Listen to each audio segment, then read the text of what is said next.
Hola, ¿qué tal amigos? Y bienvenidos a un nuevo episodio de Rumbo a tu vida. Esta vez con voz, un invitado que nos visitó en Semana Santa, domingo de Resurrección, un lluvioso domingo. Coco, con esta voz, bienvenido a Rumbo a tu vida. Coco Bien Robato, hallado, bien hallado una vez más. ¿Cómo estás? ¿Qué tal la familia? Muy bien, gracias a Dios. ¿Sí? Lo más importante, muy bien. ¿Qué tal la Navidad? ¿Cómo va? Bien, felices, enormes y cada día creciendo más. How was London? Sí. London was fun? Amazing. Amazing. Yeah. Bueno, ¿qué tal la entrada en el nuevo año? ¿Con Pues muchos bien. actos oficiales? La verdad que sí. Además, la toma de Granada, que fue mi primer acto como político profesional. Bueno, Entonces tiene ¿qué tal el un evento? significado doblemente especial, claro. Bien. Y muy bonito. Y este año especialmente bonito, la verdad. Bueno, en primer lugar, ya que hablamos del nuevo año, ¿qué balance haces de este año que dejamos atrás? Bueno, pues pasos agigantados a la ruptura de España para beneficio particular del señor Pedro Sánchez y su séquito más cercano. Así que, por desgracia, trágico. Pero bueno, si Dios quiere, pues un poquito más cerca del fin. Uh-huh. ¿Y en lo personal, qué balance haces? Pues en lo personal, altibajos como todos yo creo en la vida, pero genial porque al final, ¿qué es lo más importante? Pues tus hijos, ¿no? En mi caso, y son las dos personitas más felices que conozco y pues uno cuando es padre se da cuenta que esto es lo más importante, sin duda. Qué bueno. Aznar decía aquello de España va bien. ¿Podemos todavía a día de hoy decir aquello de España va bien? Pues por desgracia no, porque pese a que se maquillen unos datos económicos completamente manipulados, debido a que se está comprando con deuda pública, es decir, deuda que pagaremos hoy, mañana y pasado, nosotros, nuestros hijos, nuestros nietos, no tiene ningún tipo de sostenibilidad, palabra que tanto les gusta a estos dirigentes. ¿Por qué no le dices a la audiencia de Rumbo a tu vida que no va bien en España? Pues no va bien los... Tú que estás en el Congreso, claro, y lo vives día a día. Pues cómo se inmiscuyen en la vida de los ciudadanos. Ya hay prácticamente un gran hermano en cada una de las habitaciones juzgándote con una moral o desde su atalaya de la moralidad. Cómo vives, qué piensas, si te sales del sistema, si eres mínimamente rebelde, que ahora es curioso porque la rebeldía también ha cambiado de aspecto o de estética. Antes un rebelde pues iba con pendientes, tatuajes, cresta y corría delante de la policía, y ahora es un joven que, por ejemplo, dice su fe, profesa su fe en público, quiere formar una familia, quiere tener un trabajo o simple y llanamente no está de acuerdo con lo que hace el gobierno. Entonces, pues muchas cosas han cambiado, ¿no? Yo creo que hoy los rebeldes van de traje y corbata. Creo que los rebeldes son los... Algunos en chándal. Claro, o sea, son los rebeldes. Los rebeldes de hoy en día son los chavales, gente joven que se porta bien y que quiere hacer las cosas bien. Esa es la gente rebelde. Alguien que, por ejemplo, que va a misa. Ese es un chico rebelde ahora.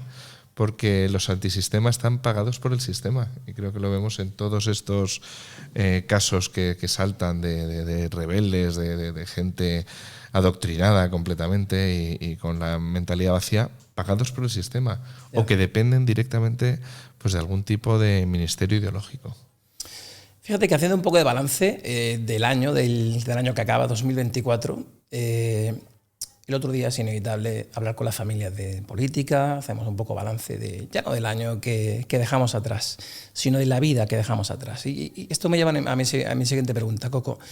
¿Vivimos hoy mejor que hace 20 años? Yo recuerdo que mis hermanos pudieron comprarse una casa, tener 2 coches, tener una segunda casa en la playa o en la montaña, no tenían dificultades para poder pagar una hipoteca, encontrar trabajo fácilmente. ¿Vivimos hoy, a día de hoy, mejor que hace 20 años? Sin duda no. La respuesta es rotunda.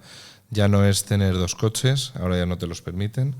De hecho, si tienes un diésel, no te permiten circular libremente por toda España como aquel que tiene un coche eléctrico. Pero ya no es solo la cuestión de 2 coches, de una segunda casa de veraneo, de tal, sino que ya, primero, no te puedes pagar una sola casa. Los precios de la vivienda se han multiplicado por más de 500% en algunos casos. Que no los sueldos. que no los sueldos, ahí es donde voy. Claro, porque si tuvieras una paridad, palabra también denostada, con los sueldos, pues se entenderían, como lo puedes ver en Londres, lo puedes ver en grandes ciudades europeas, ¿no? Grandes capitales europeas. En España no pasa eso. En España los precios de la vivienda suben, pero los sueldos se mantienen prácticamente intactos desde hace esos 20 años que decías, ¿no?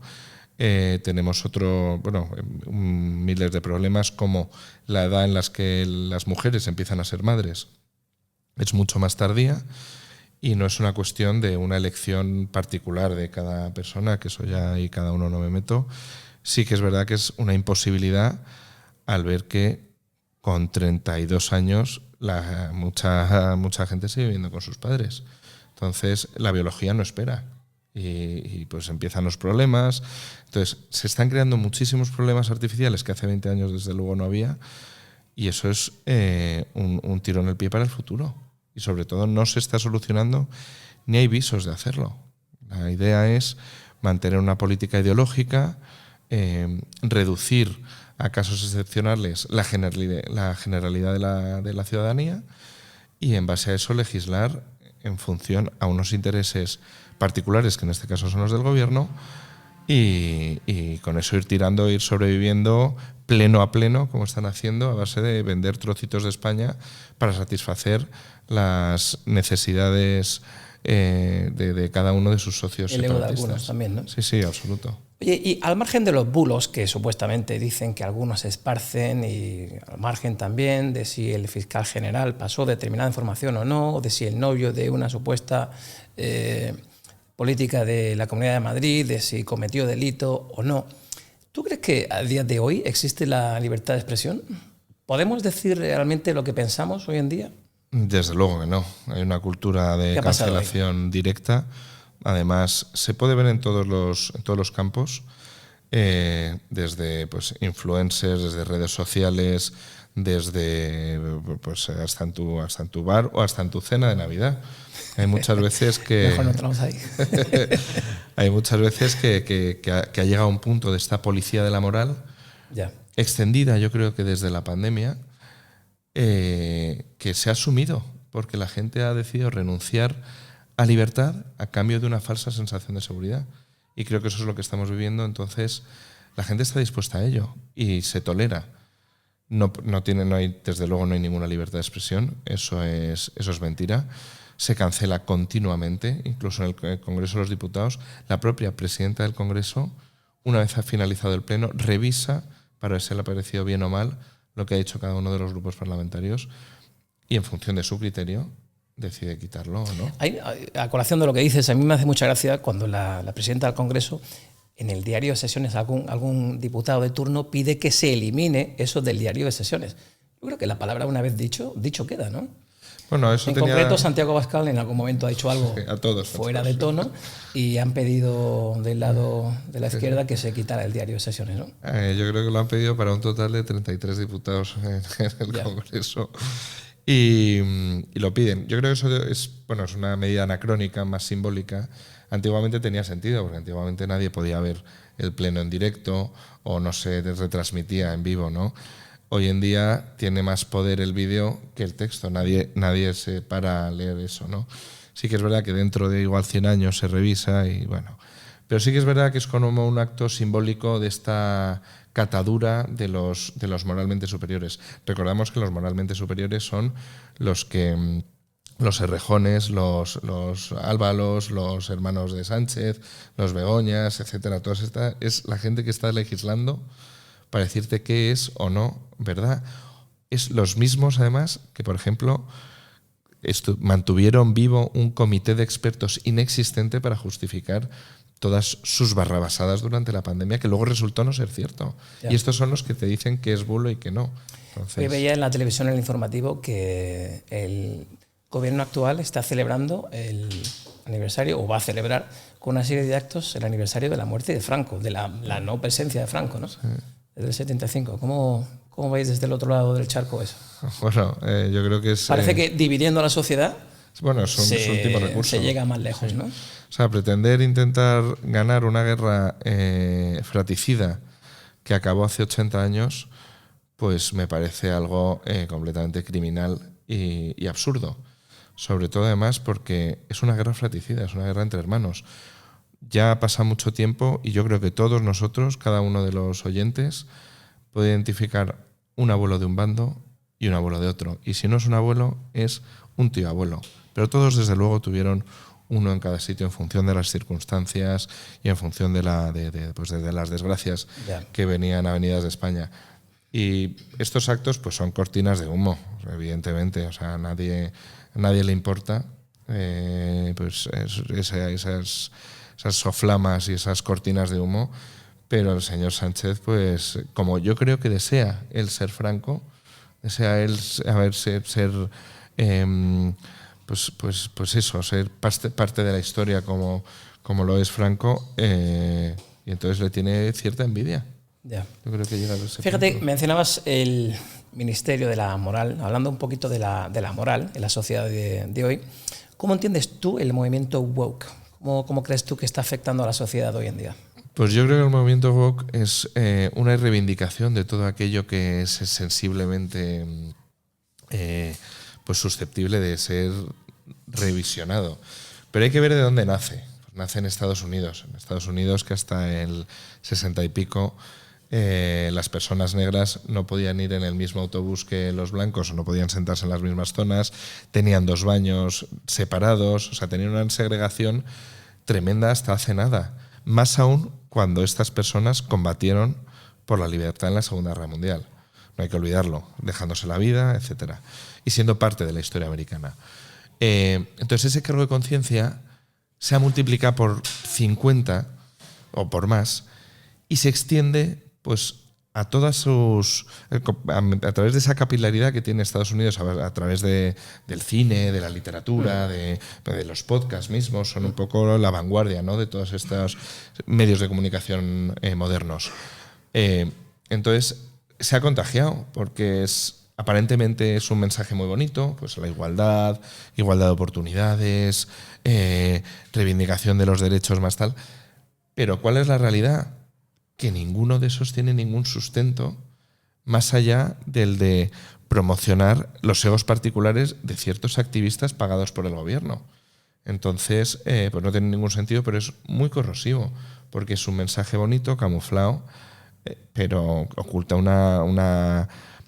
algo absurdo, algo completamente irracional, una pretendida guerra entre sectores ricos contra pobres, mujeres contra hombres, una especie de fanatización futbolística de la sociedad para dividir, y creo que en el último de los casos su último objetivo es el de la familia, que es en el que todos nos recluimos cuando se ha perdido todo. Cuando tú has perdido todo, ¿dónde vuelves? ¿A qué casa vuelves? A la casa de tus padres. Ya. Eso es lo que quieren destruir. Sí que es cierto, el dicho latino es de divide y vencerás, ¿no? Sí. Hace un ratito, fuera de micro, Coco nos comentaba que había estado en Valencia. Hablamos ahora, si te parece, dando un volantazo sobre la Dana de Valencia. ¿Qué falló? ¿Quién falló? Pues yo creo que, bueno, desde luego la política, desde luego falló el sistema, no por cómo está diseñado, sino por cómo se ejecutó. No fallaron, y demostró una vez más el pueblo español que está a la altura, de muy por encima, de hecho, de lo que se pensaba. A mí se me llenaban los ojos de lágrimas cuando veía una chica que había conducido desde Coruña más de 12 horas con el coche cargado hasta arriba sin saber muy bien qué llevar, pero con una voluntad de ayudar tremenda, y así lo multiplicabas por todas y cada una de las provincias de España, desde pues tenías Barcelona, Tarragona, Vitoria, Cantabria, Badajoz, todos lados, todos los rincones de España se volcaron. ¿Y qué es lo que falló? Pues falló, yo creo, por un lado, la ineptitud de un presidente de una comunidad autónoma, y por otro lado, combinado terroríficamente con la maldad de un presidente del gobierno que aprovechó la circunstancia, primero, para colocar a sus amigos en Radio Televisión Española mientras el pueblo se estaba ahogando, que esto no se olvide, que cuando se suspendió el pleno con el objetivo de aportar ayuda, se reanudó única y exclusivamente para colocar a los amigos.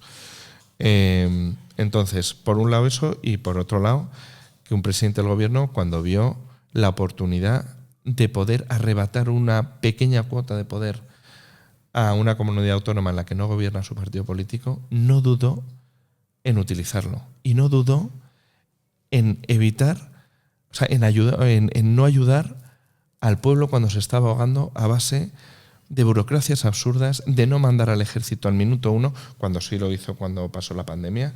Todos recordamos que no podíamos salir de nuestro municipio. Correcto. O de los 50 metros. O sea, que si se quiere hacer, se puede hacer. Y no lo hizo porque vio en la ineptitud de Mazón, solo, ¿no? Efectivamente, vio que se estaba hundiendo en el fango y vio ahí una oportunidad. Y es lo realmente trágico. A mí lo que me parece increíble es cómo un gobierno, o un gobernante en este caso, puede decirle a la población, si necesitan ayuda y recursos, que los pidan. Sí. Creo que es una frase lapidaria, ¿no? Y que va a acompañar a nuestro presidente de por vida, ¿no? Absoluta. Es mucho más nefasta que los 60 céntimos del café de Zapatero, que muchos recordaremos, pero es un intento, pues eso, de justificar, es lo que es él. Es decir, es un presidente única y exclusivamente movido por su interés particular, que desde luego no coincide en ningún caso con el del resto de españoles. Y viéndolo en Valencia se veía por las calles, muy al contrario de lo que se veía en la cadena con los consejeros que acaba de nombrar. Veías a la gente desesperada, sin obtener absolutamente nada de ayuda. Hoy estamos a 3 de enero. 3 de enero. Hay gente que no tiene nada todavía y no les ha llegado la ayuda. Son ciudadanos que religiosamente han pagado sus impuestos, que se han dejado la piel, claro, y no tienen nada. ¿Dónde están mis impuestos ahí, no? ¿Cómo te llega a ti eso de vuelta, no? Y entonces, vemos cómo de repente pues el presidente del gobierno anuncia que va a regalar 400 millones a un país que nadie conoce para cualquier fin altruista porque no le cuesta nada de dinero a él, es el dinero el tuyo. O sea, entonces es trágico. Ya. Muchas veces en televisión, cuando vemos alguna tragedia, tipo algún huracán en Estados Unidos, a mí siempre me da cierta envidia en cómo gestiona el gobierno de la nación, en concreto Estados Unidos, como puede ser cualquier otro país, cómo gestiona esta tragedia, ¿no? ¿Qué podemos copiar nosotros de otros países? Pues básicamente, bueno, muchas cosas. ¿Qué están haciendo otros países bien que nosotros no lo estamos haciendo? ¿Por qué no lo copiamos? Pues única y exclusivamente, yo creo que la sobrecarga burocrática y el a quién le ha hecho la culpa y el sacar rédito político de alguna desgracia como esta. Se ha visto que la eficiencia que ha tenido la ciudadanía, concretamente yo he visto muy de cerca el grupo organizado de Revuelta, que han movilizado un chaval con Twitter y unos amigos 2.500 toneladas en menos de 15 días. Una logística impresionante. Es decir, la capacidad está. Y la capacidad luego pues de los militares, de todo, que cada vez que hay una tragedia en cualquier lado del mundo, la UME aparece ahí y hace un trabajo magnífico, como el que hemos visto en Valencia. Ahora, ¿qué es lo que falta? Única y exclusivamente voluntad política. Qué buen vasallo, ¿no? Si hubiera buen señor. Es el resumen. Damos otro volantazo político y el otro lado del charco acaba de ser elegido Donald Trump, una persona conservadora. ¿Qué te parece el fenómeno Donald Trump? Alguien que supuestamente ha sido condenado por determinados delitos. Todavía se duda si va a cumplir esa sentencia, ¿no? Sí. Pero bueno, se le acusa de haber pagado por silencio a una señorita con la que supuestamente tuvo relaciones, etcétera. ¿Qué te parece a ti ese fenómeno? ¿Es bueno? ¿Es malo? ¿A quién beneficia? ¿Cómo nos afecta aquí en Europa a nosotros? Pues yo creo que a Estados Unidos sí que le va a beneficiar. En muchos casos es un presidente que no solo no ha iniciado ninguna guerra, creo que es el primer presidente de la historia de Estados Unidos que no inicia ninguna guerra, sino que además ha calmado mucho las aguas en otros lugares. Todos recordamos la foto con el presidente dictador de Corea del Norte, sí, que es un señor que tiene al alcance misiles nucleares. Es decir, no es una persona pues a no tomar en cuenta. Sí, pero también ha insinuado un poco que ahora quiere hacerse con el control de Panamá, que si hay ciertos territorios en Canadá que pretende asumir como suyos, sí. Groenlandia también, algo así, escuchado. Sí, a ver, es muy excéntrico, pero claro, hay que ver qué es Estados Unidos, qué queda en Estados Unidos. Biden, una persona completamente senil, Kamala Harris, una persona completamente inundada de odio, o el presidente Donald Trump, que ha demostrado una buena gestión, que ha demostrado unas políticas eficientes en términos económicos, que tiene unos métodos extravagantes y producto, yo creo que también de Estados Unidos es muy difícil también no entender la idiosincrasia americana, y yo creo que a Estados Unidos particularmente le va a venir bien. Europa dicen que le va a afectar pues respecto a las aduanas y demás. Aranceles, ¿no? Y aranceles y demás, pero bueno, habrá que ir viendo. Pero yo creo que sin duda que al mundo le va a ir mucho mejor con Donald Trump que con Biden o con Kamala Harris, que era una persona pues que le movía única y exclusivamente el odio. ¿Qué dices eso del odio?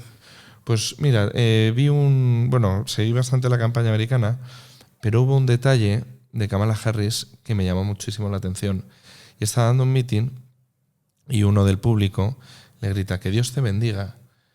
Y ella para el meeting dice, ese creo que es en el meeting de al lado, riéndose pues de un país cristiano, con raíces cristianas, a pesar de todas las barbaridades que han hecho. Yeah.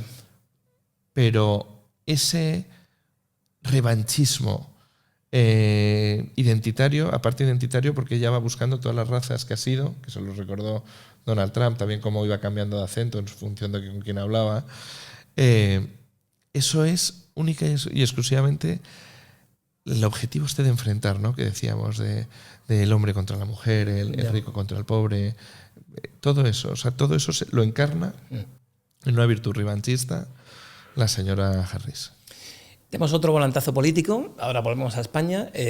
Con tantos supuestos casos de corrupción saliendo a la luz, ¿entiendes que el votante esté un poco ya asqueado de la clase política actual y que tiende a decir aquello de todos son iguales?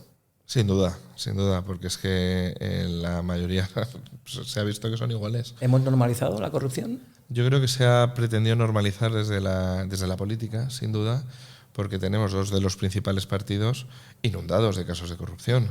El PSOE, con el mayor caso de corrupción de la historia de Europa, con los 680 millones de los ERE, que ahora están manipulando el Tribunal Constitucional para pretender salvar a dos expresidentes corruptos y condenados, que no están en la cárcel, corruptos y condenados, y un Partido Popular que ha tenido también unos flagrantes casos de corrupción, y entonces pues es una especie de fuego amigo lo que están viviendo estos. Y hoy haces esto, hoy te toca gobernar a ti, te voy perdonando, no te doy mucha caña luego, y porque luego el día de mañana le va a tocar al otro. Y lo estamos viendo, por ejemplo, en Andalucía, como vemos que el presidente Juanma Moreno va blanqueando ya a los presidentes corruptos del Partido Socialista, incluso alabando sus gestiones. Entonces, es un juego que entiendes que el ciudadano acaba hasta las narices, y salen partidos, pues en este caso Vox, que es un partido que surge del hartazgo de la gente, pero a la vez también de la esperanza de un cambio.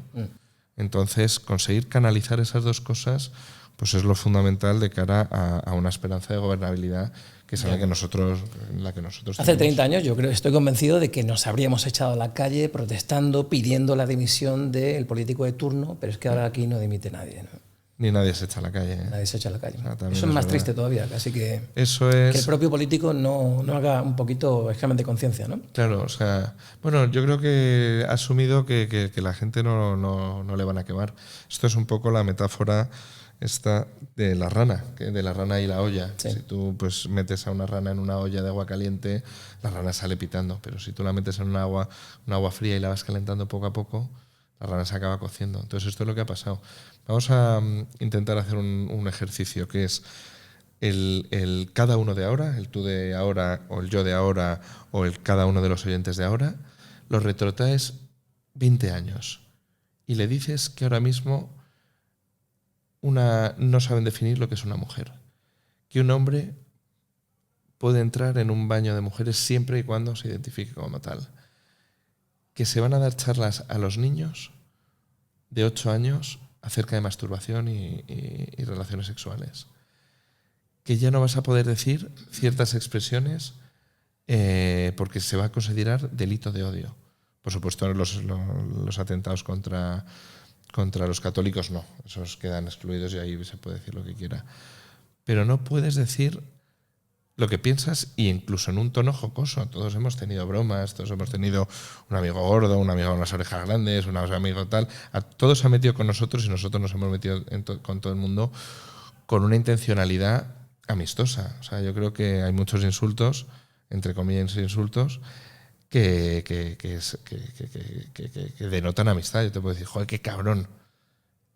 Y en un contexto, en una intencionalidad... Tiene sentido, ¿no? Y es positivo, claro. Es más, es positivo. En cambio hay otras que dices, qué listo. Aquí en Granada decimos otra expresión. Claro, sí. Que es para digo, todo. Para que no nos banee YouTube. Bueno, ya he mencionado un par de nombres, quizá ya no vean. Amigos, esto ha sido todo. Pues me los ahorro. Imagínate, Coco, que llegas a ser elegido presidente del gobierno. ¿Qué sería lo primero que harías? ¿Qué cambiarías? ¿Tomarías medidas que fueran a favor o del agrado de la sociedad o del no agrado de la sociedad? Pues lo primero que ¿Pactarías con partidos independentistas? Ni hablar del peluquín. Nunca pactaría con un partido separatista cuya intención... Pero hoy en día no hay mayorías, no nos dan mayorías para gobernar. Pero es imposible, o sea, no podemos vender nuestro alma al diablo, porque tú cuando bailas con el diablo piensas que llevas el paso, pero lo lleva siempre él. Entonces es cometer un acto que te va a perseguir siempre, nunca vas a soltar eso.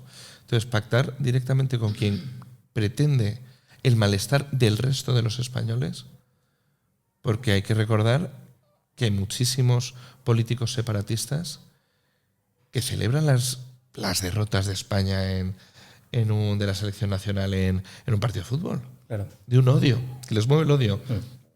Y prefiero que te vaya peor a ti antes de que me vaya mejor a mí. Esa es la mentalidad. Entonces, yo jamás pactaría con esta gente. Jamás. Entonces, esa base de presentar medidas, de presentar acciones, de hacer bien el trabajo. Lo que no puedes hacer es chapuzas, porque acabas diferenciándote en la nada con Pedro Sánchez. Pedro Sánchez, ¿qué ha hecho? Ha cogido todos sus principios, es que alguna vez los tuvo, ha cogido todos sus escrúpulos, los ha tirado por la borda y ha entrado con eso. Ya. ¿Tú qué quieres? Esto. Pactado ¿Qué con quieres? Bildu, Todo. Ha pactado con todo el mundo. Junts, con todo el mundo. Y lo que hace a raíz de eso, le acaba de dar una financiación singular a Cataluña cuando es la comunidad autónoma de las que mejor va de España. Le ha dado los impuestos. Claro, le ha dado los impuestos. Y mientras, ¿qué hace el extremeño? ¿Qué hace el votante extremeño, del PSOE extremeño? Se queda así. Aquí, bueno, no te preocupes porque me han dicho después de 40 años que va a llegar el tren. En Andalucía ya ni te cuento. Estamos acostumbrados a no tener nada, ni un aeropuerto digno, ni un ave que llegue aquí, etcétera, etcétera, ¿no? O sea que... Entonces, ¿cuál sería mi primera medida? Me habías preguntado. Pues primero, ahorrar todos los gastos superfluos de los españoles. Es un verbo que hoy por hoy no existe, ¿eh? Claro, es acabar con las comunidades autónomas, optimizar los gastos y poner al ciudadano en el centro de las políticas, no los intereses particulares de los políticos, que es lo que por desgracia vemos continuamente. O sea, cuando se le da la financiación singular a Cataluña, no crean ustedes que es por el bien de los catalanes, ni por el bien de los españoles, ni por el bien del conjunto. Pero no lo venden así. Claro, es por el bien porque son unos vendedores excepcionales. Es por el bienestar del señor Ábalos, del señor Sánchez, del señor Bolaños, de la señora María Jesús Montero, de la señora Yolanda Díaz, aunque pretendan, creo que esta última va a durar muy poco. Pero... Bueno, vamos a pasar ahora, si te parece, a una sección. Yo te voy a mencionar una serie de nombres, algunos compañeros tuyos, otros no tanto. Así que, por favor, responde rápidamente con tu parecer sobre las siguientes personas. Qué reto. Te lo voy a empezar a poner muy fácil. En primer lugar, Santiago Abascal. Liderazgo. María Jesús Montero. ¿Cómo decirlo? Ya ha habido una pausa de 4 segundos ya. Sí. Es que no sé cómo expresarlo. ¿La ves en el Congreso? Sí, sé el concepto que tengo. Chabacanería. No me salía la palabra. Chabacanería. Pues aquí se acaba el vídeo. Pedro Sánchez. Traidor. Javier Milei. Esperanzador. Íñigo Errejón. Cochino. Óscar Puente. Burdo. Uno con el que Te llevas muy, muy bien. Gabriel Rufián. Hábil. Isabel Díaz Ayuso.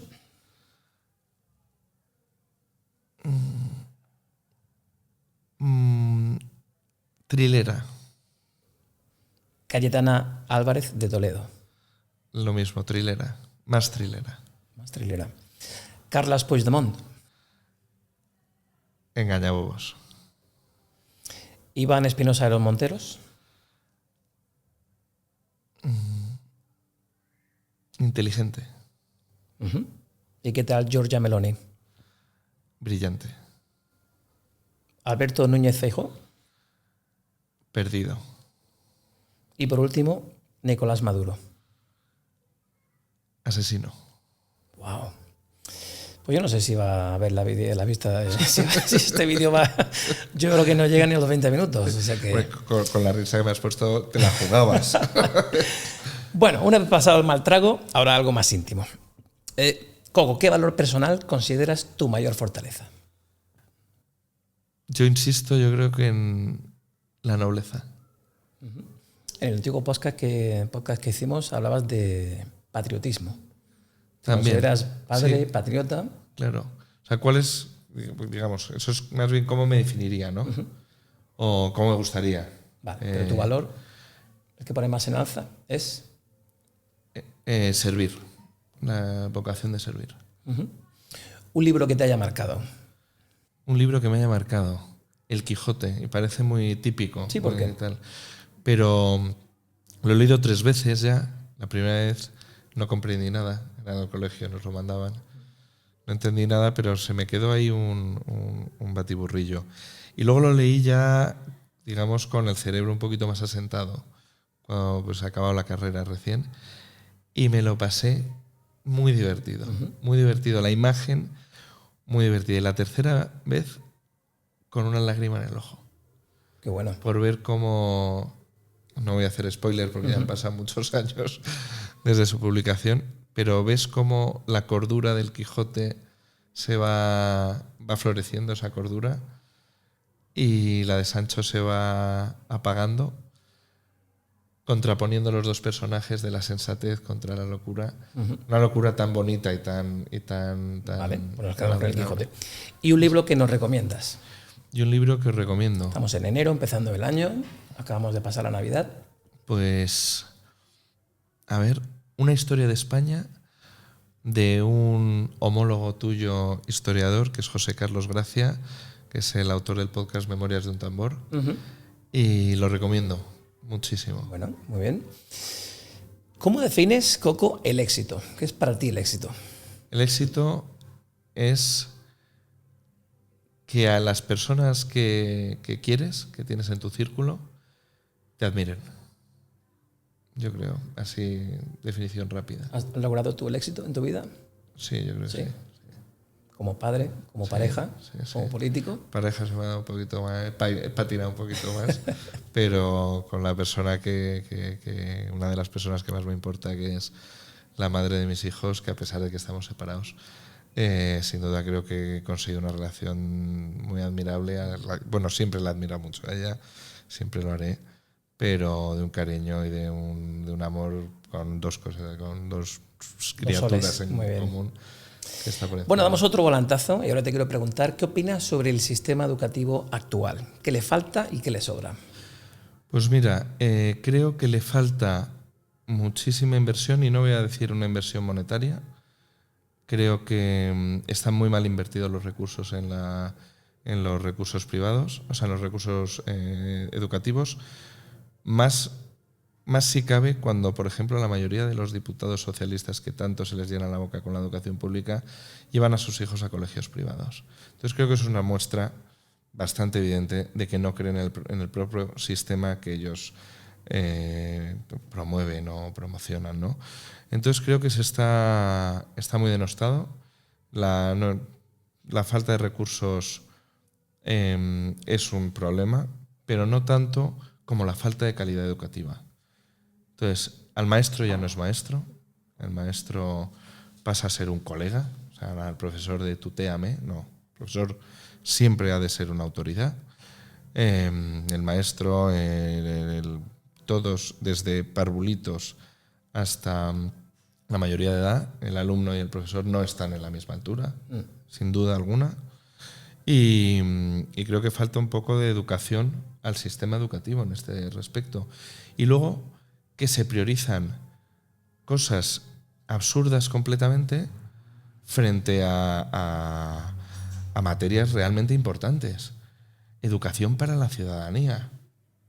Pues oiga, creo que es mucho más importante que te enseñen a realizar, por ejemplo, ver impuestos, ver cómo gestionar una peluquería. Leer una nómina. Leer una nómina. Claro, y así cuando nos llega y dice, joder, y que veas lo que cuestas tú a la empresa y a el empresario, claro, y ves lo que recibes.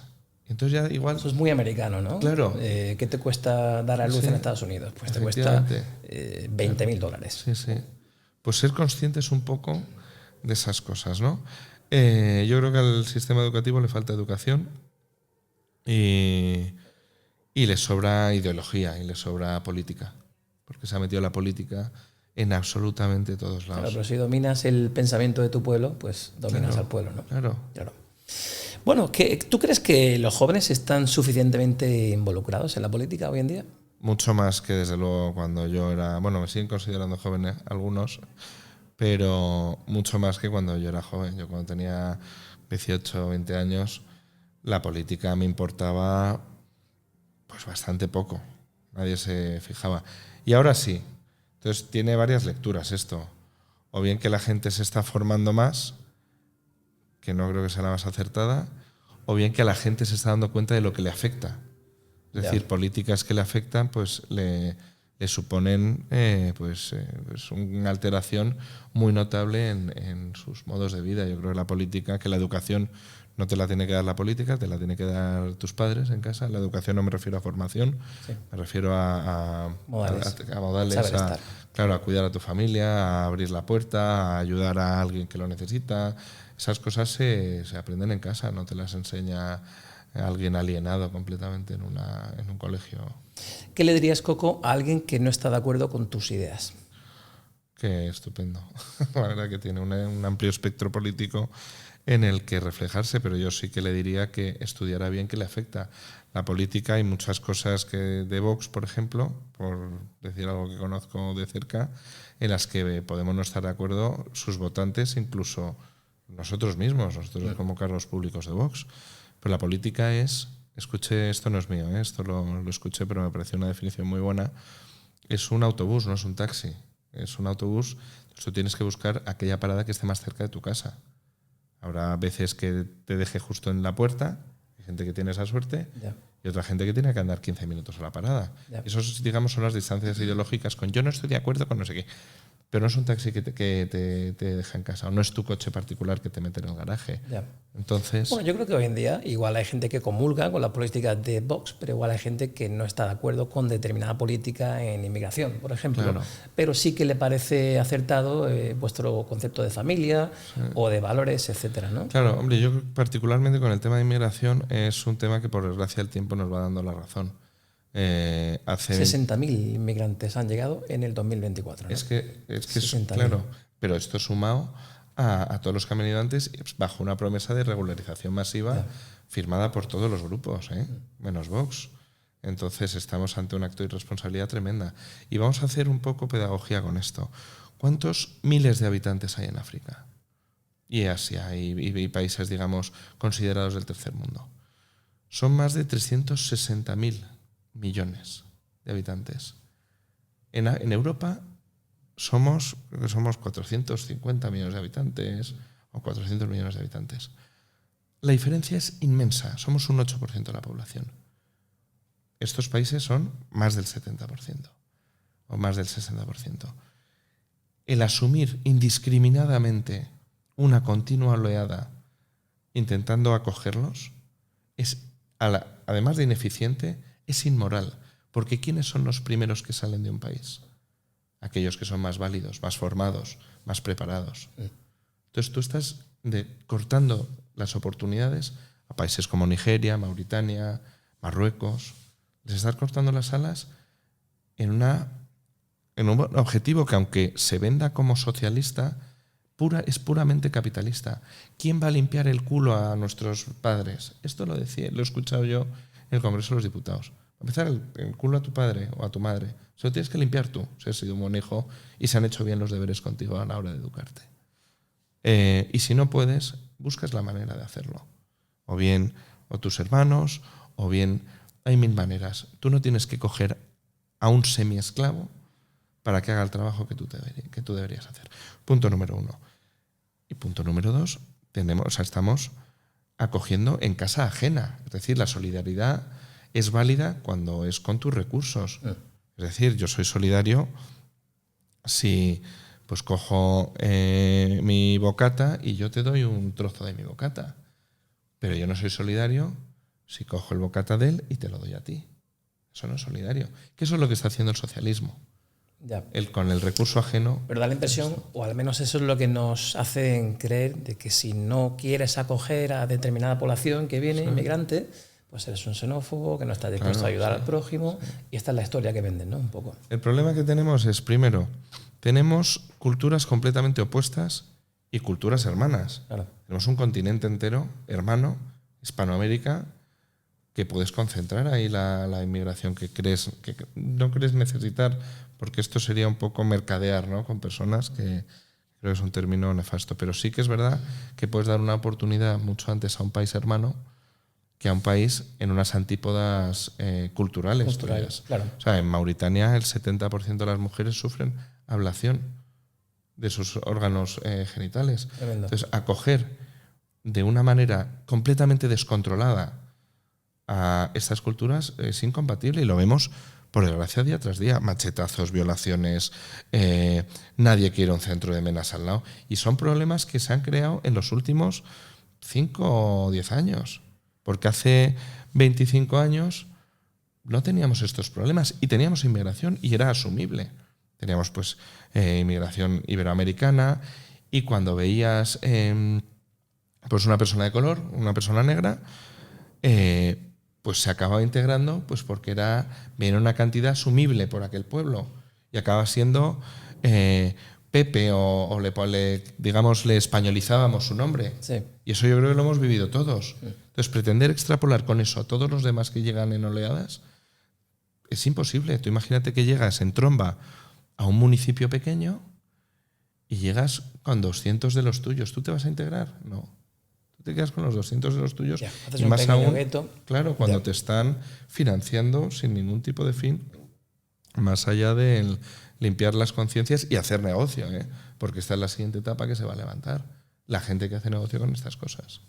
El tráfico de personas. Yo el otro día hablaba con una chica argentina y le preguntaba sobre la situación allí precisamente, y ella me decía que el sueldo medio en Argentina es 200 euros al mes. Ella me decía, mi papá es médico, no nos podemos quejar, pero lo que sí es cierto es que los bienes que venden en la sociedad en Argentina tienen precios muy parecidos a los de Europa. Es decir, un iPhone te cuesta pues, muchísimo dinero, como aquí, ¿no? Y yo le decía, bueno, ¿y qué hacen los argentinos con 200 euros al mes y con las cosas tan caras? Y ella me dijo, ¿qué crees que hago yo aquí? Claro. He salido a mi país para buscar, Claro. para que mi papá ejerza de médico aquí en España. Bueno, ¿cómo gestiona Coco Robato las críticas?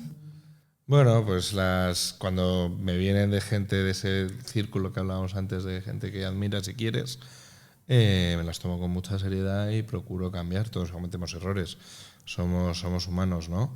Pero cuando me las hace la izquierda, hasta que me pongo una medalla, ¿no?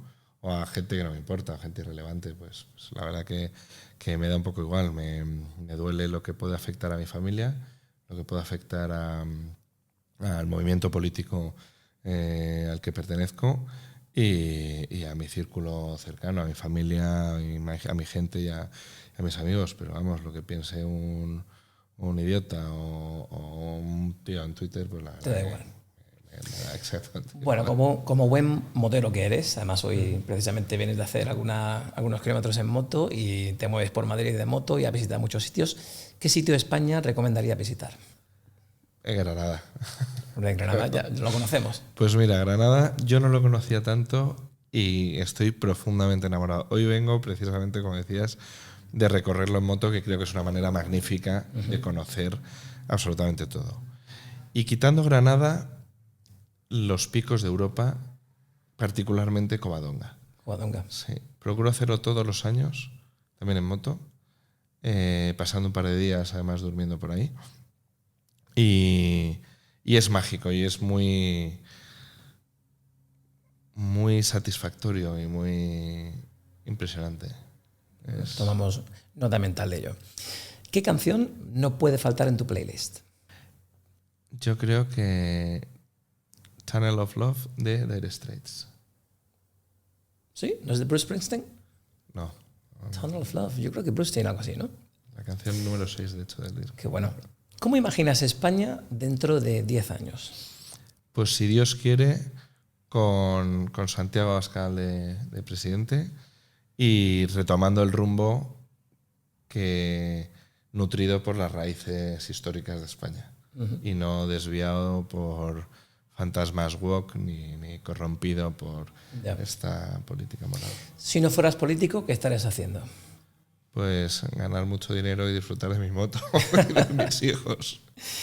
Bueno, hablábamos antes fuera de micro que hablamos un poco sobre la censura que existe hoy en día, son los vídeos que se cuelgan en YouTube que no llegan a la audiencia deseada. ¿Qué le dirías a todas esas personas que no van a ver esta entrevista precisamente porque aparece este logo que tenemos aquí a la espalda? Bueno, que al final hoy en día, esto lo decía Antonio Escotado, al cual admiro mucho y tengo la suerte de poder considerar que he sido amigo suyo. Y le decía que la subvención es lo único, o sea, la mentira, perdona, es lo único que necesita subvenciones y que la verdad permanece ahí y que vivimos en una oportunidad única que no ha tenido nadie en la historia de la humanidad de estar formados, que es Internet. Que tenemos, la frase decía algo así como la biblioteca de Alejandría multiplicada por infinito. Yeah. ¿No? Entonces tenemos ese acceso. Es decir, la ignorancia ahora es una elección, antes no lo era, antes era una circunstancia, ahora es una elección.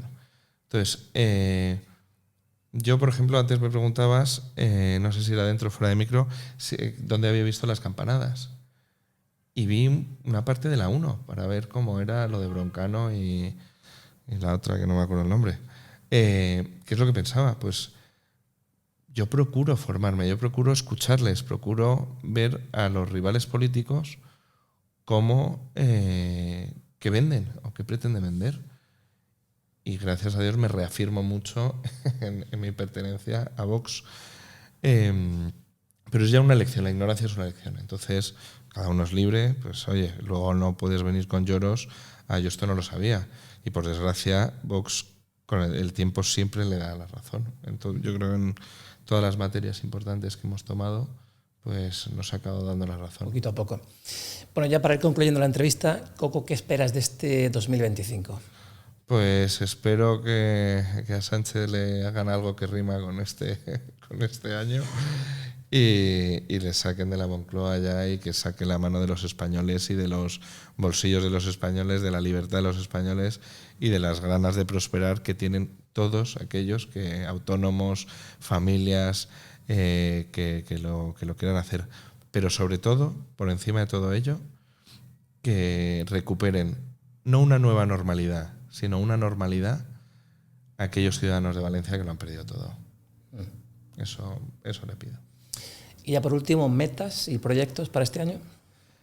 Metas, pues más formación, formarme más en aquellas materias que desconozco. Y esto además tengo una particularidad que creo que me divierte mucho, que es, pues mañana, por ejemplo, me voy a varear unos olivos, cosa que no he hecho en la vida. Pero conozco la teoría, conozco el impacto, las grandes cifras macroeconómicas que engloban al sector, pero no conozco la vida de un... Lo has visto en el campo. Claro, o sea, sí que lo he visto, pero nunca lo he vivido. Entonces mañana me voy a hacer una jornada entera con un amigo y eso. Entonces, pues esas pequeñas formaciones, ¿no? Que se cumplan nuestras metas en el sentido político y que España recupere, pues eso, que se vuelva a nutrir de las raíces históricas y que no no caiga en cantos de sirena manipulados por sus dirigentes y gobernantes. ¿Tú tienes algún propósito de año nuevo? Eso de voy a ir al gimnasio, ya vas, ¿no? Ya voy. Sí, no fumo. Tampoco... ¿Algo que vaya a cambiar este año en lo personal? Pues la verdad que nada, salud para mis hijos, que espero que se mantenga igual. Y propósitos, yo creo que defender España más, eso. Que Dios me dé fuerza y valor. Buenísimo. Pues Coco Robato, una vez más ha sido un auténtico placer charlar contigo sobre todo y nada. Espero que la audiencia de Rumbo a tu Vida haya disfrutado tanto como yo, esta vez con voz, con voz y con box. Como novedad. En Granada, en nuestra Granada. Así que muchísimas gracias por encontrar este ratito para estar con nosotros. Pues un placer como siempre, la verdad, y espero que esto se repita muchas veces. Muchísimas gracias. En cuanto a vosotros, la audiencia de Rumbo a tu Vida, ya sabéis que empezamos nuevo año con muchísimas entrevistas, programas y proyectos que tenemos ahí guardaditos en el cajón, pero que poco a poco irán viendo la luz. No olvidéis lo más importante, al margen de bulos, al margen de política, al margen de todo, lo más importante es que seáis muy felices. Hasta pronto.